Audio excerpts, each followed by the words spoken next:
Е, ақсақал, бізді қойшы. Сіз барып өзіңіз тауыпсыз ғой. Бұныңыз қалай?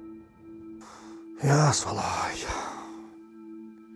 Кеше баламмен әңгімелесіп отырып, өскенде кім боласың десем, бұл ойланбастан өскенде сіз сияқты бай болам деді. Жақсы ғой, көп ағалар сізге конвертке салып ақша кеп береді. Жаныңыз қиналмайды.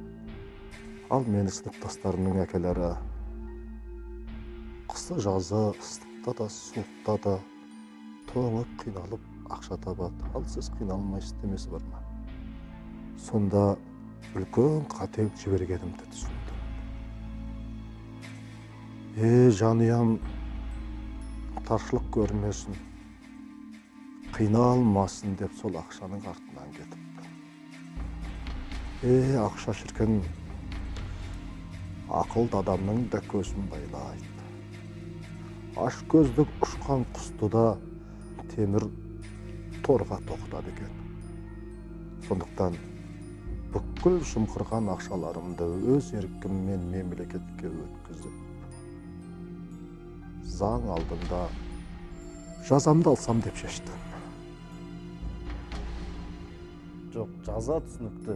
Ақыр соны алып жатқаннан кейін енді ақшаны бермей-ақ қойып қойсаңыз, шыққаннан кейін де керек емес пе ақша дейді. Бауырым,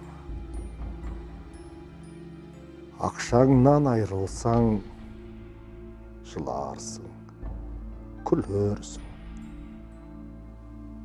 Ал абыройыңнан айырылсаң,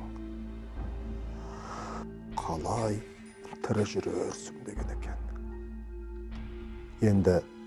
Енді бір үзім нан жесем де, адал нан жейін. Жемқорлық жақсылыққа апармайды, бауырым. Есіңде